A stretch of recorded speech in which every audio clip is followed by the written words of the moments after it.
আল্লাহ রাসূল সাল্লাল্লাহু আলাইহি ওয়াসাল্লাম জানিয়েছে নামাজি হলো পাঁচ শ্রেণীর। কয় শ্রেণী? পাঁচ প্রকার নামাজি জমিনের মধ্যে পাওয়া যায়। কয় প্রকার? পাঁচ প্রকার নামাজি জমিনের মধ্যে পাওয়া যায়। এক প্রকার নামাজি হলো যারা শাস্তি প্রকার, অর্থাৎ শাস্তি প্রাপ্ত হবে আল্লাহর পক্ষ থেকে। কার পক্ষ থেকে? আল্লাহর পক্ষ থেকে। দুই নম্বর নামাজি হলো ধমক খাবে আল্লাহর পক্ষ থেকে, ধমকের উপনীত হবে। নামাজ পড়বে কিন্তু তারপর আল্লাহর কাছে ধমকে উপনীত হবে। তিন নম্বর নামাজি হলো আল্লাহ রাব্বুল আলামিনের কাছে ক্ষমা পাবে। কি পাবে? ক্ষমা পাবে। চার নম্বর নামাজি হলো আল্লাহ রাব্বুল আলামিনের পক্ষ থেকে পরিপূর্ণ সওয়াব অর্জন করতে পারবে। কি অর্জন করতে পারবে?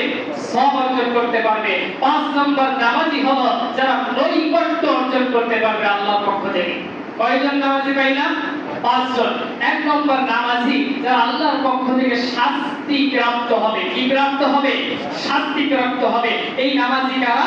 এই নামাজি হলো আল্লাহর রাসূল স্পষ্টভাবে জানিয়েছেন যারা মাঝে মাঝে নামাজে আসে। কি আসে? মাঝে মাঝে নামাজে আসে। আমাদের বাঙালির ভাষায় বলে শুক্রবারের মুসল্লি। বলে কি বলে না? ঈদের নামাজের মুসল্লি, রমজান মাসের মাগরিবের মুসল্লি, ইফতারি খাওয়ার মুসল্লি আছে কি নেই? আছে না? এরা আসে আবার মসজিদে বড় বড় মাতবার হয়ে যায়। এরকম আছে কি নেই?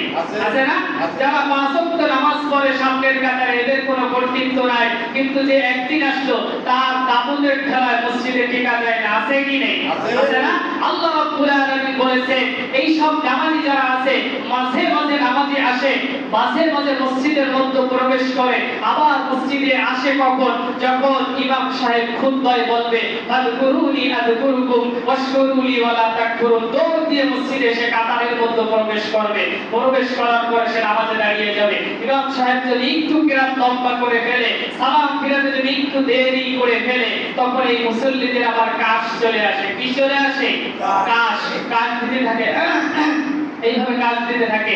এই কাজটা আসলে তাদের ভিতর থেকে আসে না, এটা হলো তাদের অন্তর থেকে আসে যে হুজুর তাড়াতাড়ি ছেড়ে দিন, আমার বাড়িতে যেতে হবে, আমার বিভিন্ন কাজ আছে, আমার বাজারে যেতে হবে, গরু মাঠে রয়েছে, বিভিন্ন ধরনের কাজের ওসুলাত। যেহেতু হুজুরকে বলতে পারছেন না, কাজ দিয়ে তিনি বুঝিয়ে দিচ্ছে হুজুর দ্রুতভাবে সালাতটা আপনি ফিরিয়ে দেন, আমাকে দয়া করে আজকের মতো মসজিদ থেকে ছুটি দিয়ে দেন। এরকম কিছু নামাজি আছে কি নেই? আপনাদের মসজিদও আছে, দেখবেন মসজিদে একদম শেষ সময় প্রবেশ করবে, আবার ইমাম সালাম ফিরানোর সঙ্গে সঙ্গেই বের হয়ে যাবে। সুন্নাত আগেও পড়বে না, পরেও পড়বে না। আছে কি নেই? আবার যদি মুয়াজ্জিন সাহেব কোনোভাবে একটু এলান করে দেয় ভাই আজকে বাকি নামাজ পড়ে একটু তাওয়ারক আছে, তাহলে আবার মসজিদ থেকে কোনো মানুষই বের হবে না। এরকমও আছে কি নেই? আছে না? তাহলে বোঝা গেল এই সব মানুষ আসলে নামাজ পড়তে মন থেকে আসে না। এরা হলো বাস্তবে তাবারুকের উদ্দেশ্যে আসে, এরা হলো মানুষ দেখানোর উদ্দেশ্যে আসে, এরা হলো মানুষ একটু জুমার দিনে না গেলে কি বলবে এই কারণে আসে। প্রকৃতভাবে এরা এখন মুসল্লি হতে পারে না। এরা চায়ের দোকানে যেতে হবে, অমুককে বুঝতে হবে, এই কথা হিসাব করতে করতে 4 রাকাত নামাজ শেষ হয়ে যায়। এরকম আছে কি নেই?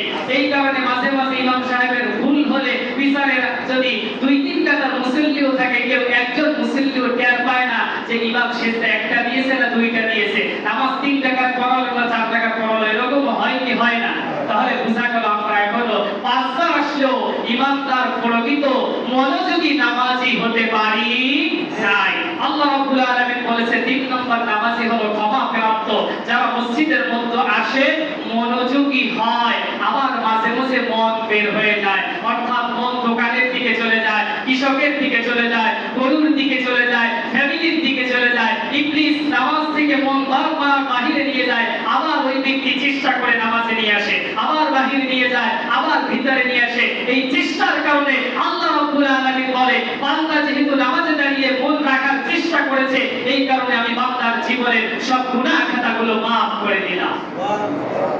4 নম্বর নামাজি হলো সওয়াব প্রাপ্ত নামাজি, যারা নামাজের ভিতর বসে প্রত্যেকটা অবস্থাতে সর্ব অবস্থায় মনোযোগী হওয়ার চেষ্টা করে। সে যখন নামাজে দাঁড়ায় আল্লাহু আকবার বলে, আল্লাহর রাসূল বলেছেন সে মনে করে যে আমি আল্লাহকে দেখতেছি। কাকে দেখতেছি? আল্লাহকে দেখতেছি। আল্লাহর সামনে দণ্ডায়মান হয়েছি। আমি এই অবস্থায় যার সঙ্গে দাঁড়িয়েছি, যিনি পুরো পৃথিবী পুরো জাহানের বাদশা, যার কাছে কারো কর্তৃত্ব চলে না, তার সামনে দাঁড়িয়েছি। এরকম ভয় নিয়ে মাথা নিচু করে দিয়ে যারা দাঁড়িয়ে যায় শুধুমাত্র এবং মনে করে আল্লাহ আমাকে দেখতেছে,